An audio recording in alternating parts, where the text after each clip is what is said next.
জনগণের সকল শহীদদের জাতীয় বীর হিসেবে ঘোষণা করে শহীদদের পরিবার, আহত যোদ্ধা এবং আন্দোলনকারী ছাত্র জনতাকে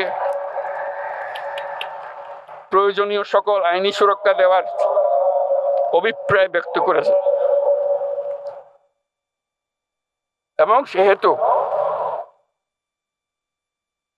বাংলাদেশের জনগণ যুক্তিসঙ্গত সময়ে আয়োজিতব্য অবাধ ও সুষ্ঠু ও নিরপেক্ষ একটি নির্বাচনের মাধ্যমে গঠিত জাতীয় সংসদে প্রতিশ্রুত প্রয়োজনীয় সাংবিধানিক সংস্কারের মাধ্যমে দেশের মানুষের প্রত্যাশা, বিশেষত তরুণ প্রজন্মের আকাঙ্ক্ষা অনুযায়ী আইনের শাসন ও মানবাধিকার, দুর্নীতি, শোষণমুক্ত, বৈষম্যহীন ও মূল্যবোধ সম্পন্ন সমাজ এবং গণতান্ত্রিক রাষ্ট্র ব্যবস্থা প্রতিষ্ঠার অভিপ্রায় ব্যক্ত করেছে।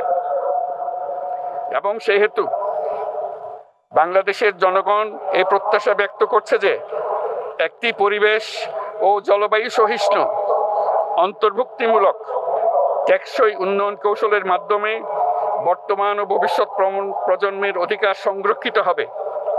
এবং সেহেতু বাংলাদেশের জনগণ এই অভিপ্রায় ব্যক্ত করছে যে ছাত্র গণঅভ্যুত্থানের 2024-এর উপযুক্ত রাষ্ট্রীয় সাংবিধানিক স্বীকৃতি প্রদান করা হবে এবং পরবর্তী নির্বাচনে নির্বাচিত সরকারের সংস্কারকৃত সংবিধানের তফসিলে এই ঘোষণাপত্র সন্নিবেশিত করা হবে।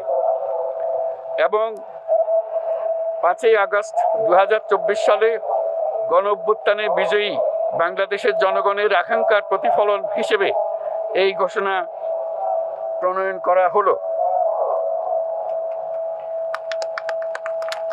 জাতির সার্বিক মঙ্গল কামনা করে আমি জুলাই ঘোষণাপত্র আপনাদের সবার সামনে উত্থাপন করলাম।